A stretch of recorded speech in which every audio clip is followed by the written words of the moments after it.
மாணவர்கள் போராட்டத்தை எதிர்க்கட்சிகள், ஊடகங்கள், பொது சமூகம் எப்படி கையாண்டது? இல்லை, எந்த ஒரு போராட்டத்தையும் எதிர்க்கட்சிகள் அவங்களுக்கு ஒரு அரசியல் ஆதாயன்றதோட அந்த என்ன கோரிக்கைக்காக அந்த அந்த உணர்வோடு அது போராடப்படுகிறதோ அதை எதிர்க்கட்சிகளை எடுத்து பேசுகிறதுல எந்த விதமான ஆச்சரியமும் கிடையாது. இப்போது 2010-11 இந்தியா அகேன்ஸ்ட் கரப்ஷன் அண்ணா ஹசாரேவும் கெஜ்ரிவால்லாம் பண்ணாங்க. அந்த ஸ்பிரிட், அந்த உணர்வை பிஜேபி என்கரேஜ் பண்ணாங்கல்ல 2014. அப்போ அவங்க அதை அரசியலுக்கு பயன்படுத்தினாங்கன்னு நம்ம சொல்லலாம்ல. ஸோ அது மாதிரி இவங்களும் அரசியலுக்கு பயன்படுத்துகிறாங்கன்னா நிச்சயமாக இன்சிடென்டலி யதார்த்தமாக அது அப்படி தான் அது போகும். இல்லை, தொடக்க நாள் முதல் மாணவர்களோடு நின்றுட்டு அதை என்கேஷ் பண்ணால் பரவாயில்ல அப்படி நின்னாங்களா? இல்லை, கட்சிகள் தொடக்க காலம் முன்னாடி நிற்கணும்னு அவசியம் கிடையாது சார். ஏன்னா அவங்க 20-21 நாள் அமைதியாக தான் சார் பண்ணினாங்க. அவங்க அந்த மாணவர்கள் தான் பண்ணினாங்க. 21 நாள் நீங்கள் அவங்க ஜனநாயக உணர்வுகளுக்கு மதிப்பே கொடுக்கல. யாரும் போய் பேசவே இல்லை. நீங்கள் யாராவது போய் பேசுனீங்களா? எதுக்காக தொந்தரவு, பப்ளிக்கு ஏதாவது தொந்தரவு பண்ணாங்களா? அவங்க பாட்டு ஜந்தர் மந்தரில் பண்ணினாங்களா இல்லையா? யாராவது பப்ளிக்கு தொந்தரவு வந்ததா? எதுவும் வரல. அப்போ அவங்ககிட்டே நீங்கள் பேச்சுவார்த்தை நடத்தலை. சும்மா வருவாங்க ஜந்தர் மந்தரில், ஒரு நாளைக்கு 10 குரூப் வருது, 10 குரூப் ஃபாஸ்டிங் இருக்குது, போராட்டம் பண்ணுது, போயிட்டே இருக்குது. இவங்களும் அதில் 10-11 நினச்சி தான் நீங்கள் விட்டீங்க. அது அவங்க பின்னாடி இவ்வளோ பெரிய உணர்வுள்ள இளைஞர்கள் திரண்டு வருவாங்க நீங்கள் எதிர்பார்க்கல. அந்த பேரணி அன்றைக்கி நாடாளுமன்றம் ஆரம்பிக்கிற அன்றைக்கி நம்ம பேரணியாக போகணுன்னு முடிவு பண்ணுறாங்க. உங்கள் இன்டெலிஜென்ஸ் ஃபெயில் ஆகிடுது. பக்கா இன்டெலிஜென்ஸு, அவ்வளோ ஸ்ட்ராங்கான இன்டெலிஜென்ஸ் உங்கள் கையில் இருக்குது. அதுவே ஃபெயில் ஆச்சு. 5000 பேர் தான் வருவாங்க. நீங்கள் அங்கே 1,00,000 பேர் திரண்டிருக்காங்க. திரண்டு போனோன்னா உங்களால் ஒன்றும் பண்ண முடியல. அன்றைக்கி நடந்த வன்முறையை அமித்ஷா போலீஸ் ஜஸ்டிஃபை பண்ணவே முடியாது. அவ்வளோ அநியாயம் நடந்திருக்கு அந்த போலீஸ். ஆனால் இவங்க இளைஞர்கள் திருப்பி ரிட்டாலியேட் பண்ணியிருக்காங்க. நான் இல்லைன்னு சொல்லலை.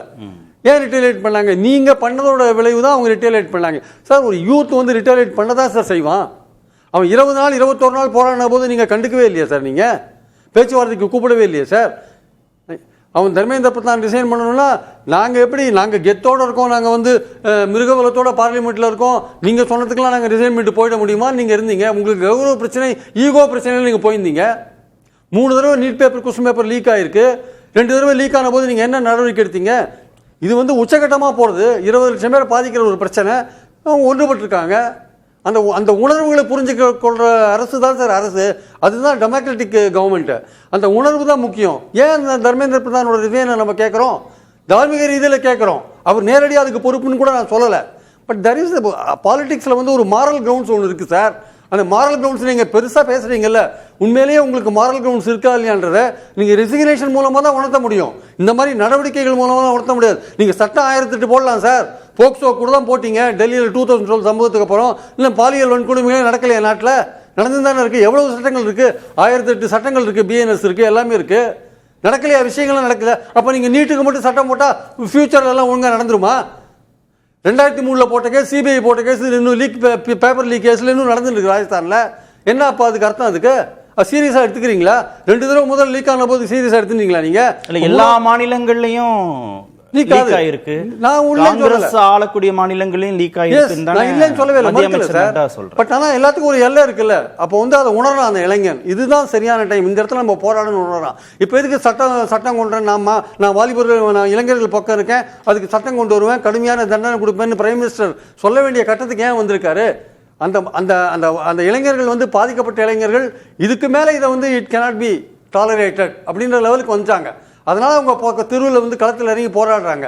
அப்போது களத்தில் இறங்கி போராடும், இதுக்கு முன்னாடி போராட்டம் இது மாதிரி நடந்திருந்ததுன்னா அப்போ இந்த கவர்மெண்ட் எப்படி டீல் பண்ணியிருக்குன்னு சொல்ல முடியாது. நான் சொல்ல பல ஸ்டேட் கவர்மெண்ட் ஆப்போசிஷன் ரூல் பண்ணுற ஸ்டேட்ஸில் கூட பேப்பர் லீக் நடந்திருக்கு சார். நம்ம அதை மறுக்கலை. ஆனால் ஒரு நீட் போன்ற ஒரு நேஷனல் லெவல் எக்ஸாமில் கோச்சிங் சென்டரில் லட்சக்கணக்கில் கொடுத்து படிச்சுட்டு வர ஸ்டூடெண்ட்ஸு, ஒரு பக்கம் ஒன்றுமே தெரியாத கவர்மெண்ட்லேருந்து ரூரல் சைட்லேருந்து படிச்சுட்டு வர பயத்தோடு வர ஸ்டூடெண்ட்ஸு, இவங்க எல்லாருமே பாதிக்கப்படுற ஒரு விஷயமா இருக்குல்ல இது. அப்போது அந்த மாதிரியான 3 தடவை லீக் ஆகும்போது நீங்கள் முதல் 2 தடவை என்ன நடவடிக்கை எடுத்தீங்க? அது என்ன கேஸ் எந்த லெவலில் இருக்குது, என்ன பண்ணீங்க? ஒன்றுமே பண்ணல. 3வது தடவை லீக் ஆகும்போது கொந்தளிக்கலாம். உண்மையிலேயே இந்த போராட்டத்தில் இருந்தவர்கள் எல்லோரும் மாணவர்கள் தானா? யாருடைய தூண்டுதலும் இல்லாமல் இந்த போராட்டம் இத்தனை நாட்கள் நடந்திருக்குமா? மாணவர்களும் காவல்துறையினரை தாக்கினார்களே அப்படிலாம் விமர்சனத்திற்கும் உள்ளாயிருக்கு இந்த போராட்டம். யூஸ்வலாக பாஜகவோட டூல் கிட் சார் இது. நீங்கள் சொல்கிறது அவங்களோட டூல் கிட் இதுதான். போராடுற எல்லாருமே தேச விரோதிகள், போராடுற எல்லாருமே சைனாலேருந்து பணம் வருது, போராடுற எல்லாருக்குமே அமெரிக்காலேருந்து பணம் வருது. அவன் வந்து ஜார்ஜ் ஷோரோவோட ரிலேஷன்ஷிப்பில் இருக்கான். அவனுக்கு வந்து பாகிஸ்தான்லேருந்து ஆளுங்க வராங்க. இந்த மாதிரி கேட்டு கேட்டு நமக்கு சலிச்சு போச்சு சார். ஒரு உண்மையான ஜனநாயக உணர்வு உள்ள ஒரு கவர்மெண்ட்டு மக்களுடைய ஜனநாயக உணர்வோடு புரிஞ்சிருக்கணும். அதை விட்டுட்டு திசை திருப்புற வேலைகளை பண்ணுறாங்க பார்த்தீங்களா. ஆன்டி நேஷனல்னு ஆரம்பிப்பாங்க. இப்படி பாஜகவுடைய சோஷியல் மீடியா ஃபுல் ஸ்விங்கில் இருக்குது. ஃபுல் ஸ்விங்கில் வந்து அந்த சிஜேபியை வந்து என்னென்ன டேமேஜ் பண்ண முடியுமோ எல்லாமே பண்ணிட்டு இருக்காங்க. அடிப்படையில் 21 நாள் அவன் அமைதியாக போகிறான். நானே அப்போ எங்கே போயிருந்தீங்க நீங்களா? அப்போ இதை பற்றியெல்லாம் ஒன்றுமே பேசவே இல்லையே. அவன் ஒரு பெரிய திரளான ஒரு கூட்டத்தை காமிச்சு அவன் ஊரலமாக போன பிறகு தானே உங்களுக்கு உண்மையிலேயே இது ஒரு இஷ்யூவாக வந்திருக்கு. நமக்கு இப்போ தேர்தல் அரசியல் இது பாதிக்கும்னு உணர்ந்த பிறகு தானே நீங்கள் அவனை வந்து இப்போது தேச விரோதி அது இதுன்னு சொல்லிட்டு ஆரம்பித்து நீங்கள் சோஷியல் மீடியாவில் என்னவெல்லாம் வதந்தியை பரப்புறீங்க. 20 நாள் நீங்கள் அவனை கண்டுட்டீங்களா? இவன் ஒன்றும் பெரிய த்ரெட்டு கிடையாதுன்னு சொன்னீங்க. இப்போ அவன் வந்து ஒரு ஸ்ட்ரென்த்தை காமிச்ச பிறகு என்ன சொல்கிறீங்க? அந்த சிஜேபி அவனை எப்படியாவது வந்து ஒரு முத்திரை குத்தணும், இதை சைட்ராக் பண்ணணும் அப்படின்னு நீங்கள் நினைக்கிறீங்க.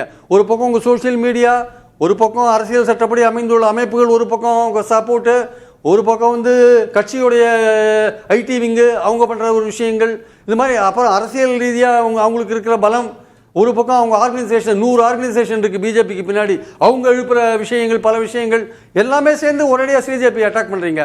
அப்போ அவங்க பின்னாடி எழுப்பின அந்த உணர்வு எங்க தார்மீக ரீதியாக தர்மேந்திர பிரதானை ரிசைன் பண்ண வைக்கிறதுல உங்களுக்கு என்ன பிரச்சனை இருக்குது அப்படின்னு அவங்க கேட்குறாங்க. இப்போ நீங்கள் பொலிட்டிக்கலாக பார்க்க ஆரம்பிச்சிட்டிங்க. அடுத்த வருஷம் 6 மாநிலங்களுக்கு தேர்தல் வருது.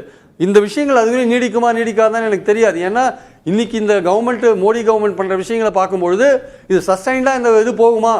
ஒரு நேஷனல் செக்யூரிட்டி ஆக்டை கொண்டு வந்திருக்கீங்க, யாரை வேணால் கைது பண்ணலாம், காரணம் இல்லாமல் கைது பண்ணலாம்னு சொல்கிறீங்க. அது மாதிரி விஷயங்கள். அப்புறம் ஜேஎன்யூ யூனிவர்சிட்டி, டெல்லி யூனிவர்சிட்டியில் பசங்க போய் அந்த ஜந்தர் மந்தர் பக்கமே போகக்கூடாதுன்னு சொல்கிறீங்க. இதுனா எமர்ஜென்சி. அது ஏன் போகக்கூடாதுன்னு சொல்கிறீங்க? என்ன காரணத்தை? அப்புறம் போராடுற பசங்களுக்கு வந்து அவங்கள வந்து அவங்களோட கடவுச்சீட்டெல்லாம் ரத்து பண்ணுறீங்க. எல்லாருமே வன்முறையாளர்களா? எப்படி 21 நாள் அவங்க அமைதியாக பண்ணாங்களா இல்லையா? அந்த ஜனநாயக உணர்வுள்ள அந்த போராட்டத்தை நீங்கள் மதித்து பேச்சுவார்த்தை கூப்பிட்டுருக்கலாம் இல்லையா?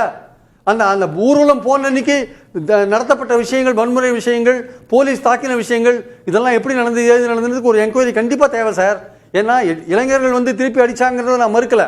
அவங்க ஏன் அடித்தாங்க, அவங்க ஏன் ப்ரொவோக் பண்ணாங்க போலீஸ்காரங்கன்றது முக்கியமான விஷயம். ஏன்னா இதன் மூலமாக அவர்கள் ஒரு வன்முறையாளர்கள், அதில் வந்து எல்லா குரூப்பும் கலந்துருக்குன்னு இந்த பிஜேபி சொல்கிறதுக்கு வசதியாக சில விஷயங்கள் நடந்திருக்கு. நான் கேட்குறேன், ஒரு போராட்டத்தில் வந்து காங்கிரஸ் சார்பாக ஒரு இளைஞர்கள் கலந்துக்கூடாதா? இல்லை கம்யூனிஸ்ட் சார்பாக இளைஞர்கள் கலந்துக்கூடாதா? அவனும் இளைஞர் தானே, அவனும் தானே பாதிக்கப்பட்டிருக்கான் அந்த நீட் இஷ்யூவில். அப்போ ஒரு பொதுவான ஒரு இஷ்யூக்கு ஒரு குரூப் போராடும் போது அவன் அதில் போய் கலந்துக்கிறதுல என்ன தப்பு இருக்குது? அது அவனுடைய கோரிக்கையும் ஆகுமா? காங்கிரஸ் இளைஞனோட கோரிக்கையாகவும் இருக்கும், கம்யூனிஸ்ட் இளைஞனோட கோரிக்கையாகவும் வந்து இருக்கும். அப்போ ஒரு காமனாக ஒரு இடத்துல நடக்கும்போது போய் கலந்துக்கிறதுல என்ன தப்பு இருக்குது? அதுக்கு வந்து அந்த குரூப்புக்கு பார்லிமெண்ட்டில் ரெப்ரஸன்டேஷன் கிடையாது. அது பார்லிமெண்ட்டில் ரெப்ரஸன்ட் பண்ணுறதுக்கு 4 எதிர்கட்சிகள் வந்தால் அதில் என்ன சார் தப்பு இருக்குது? பிஜேபி பண்ணாத வேலையாக காங்கிரஸ் பண்ணிட்டாங்க, பிஜேபி பண்ணாதையா இவர் பண்ணிட்டார், அகிலேஷ் யாதவ் பண்ணிட்டாரு.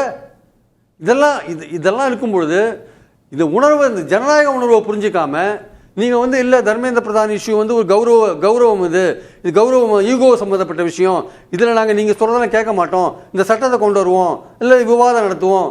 நீங்கள் அதுக்கு ஒரு டூல் கிட் நீங்கள் வச்சுட்டு நீங்கள் தயார் பண்ணிட்டு நீங்கள் பார்லிமெண்ட்டில் ரிப்ளை பண்ணுவீங்க. எத்தனை போலீஸ்காரங்க தாக்கப்பட்டாங்க, இதில் வந்து அதுலேருந்து ஆன்டி நேஷனல் இப்படி வந்திருக்கான், அப்படி வந்திருக்கான், பாகிஸ்தான்காரன் இருக்கான், இவன் இருக்கான், அவன் இருக்கான், அவன் 370 எடுத்தான். மணி சார் சொன்னபோது ஒரு விஷயம் சொன்னார்.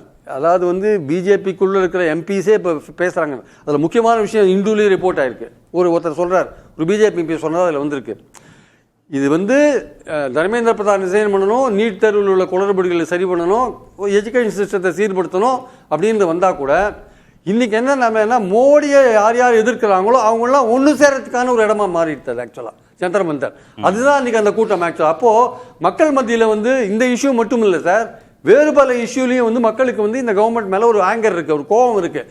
ஆனால் யார் வந்து முதல்ல வந்து இதை கலப்புறது அப்படின்றதுல ஒரு பிரச்சனை இருந்தப்போ இந்த விஷயத்தின் மூலமாக ஒரு க்ரௌடு வந்து கிளம்புது. அப்போது எல்லாருமே என்ன பண்ணுறான், மோடிக்கு கவர்மெண்ட் மேலே பல விதங்களில் கோபத்தில் இருக்கால, எல்லா இளைஞர்களும் அதில் ஒன்று சேர்றான். அதனால தான் பலவிதமான கோஷங்கள் அங்கே வந்தது நம்ம பார்த்தோம். இந்த பேரணியும் போது பல பேர் பலவிதமான பதாகைகள் தூக்கி பிடிச்சிருந்தாங்க இல்லையா? அதோட விளைவு தான். ஏன்னா பல்வேறு விதங்களில் இந்த மோடி கவர்மெண்ட் மேலே கோபத்தில் இருக்கிறவனுக்கு அசம்பிள் ஆகிறதுக்கான ஒரு இடமா அந்த ஸ்டேஜ் அமைஞ்சு போச்சு ஆக்சுவலா. அது காரணம். அப்ப நீங்க 21 நாள் நீங்க அந்த போராட்டத்தை மதிச்சு நீங்க பேசியிருந்தீங்கன்னா அது நடந்திருக்குமா? அது இப்ப மோடி மீதான கோபம் பாஜகவுக்குள்ள இருக்கிற தலைவர்களுக்கும் இருக்கு. பேசும்.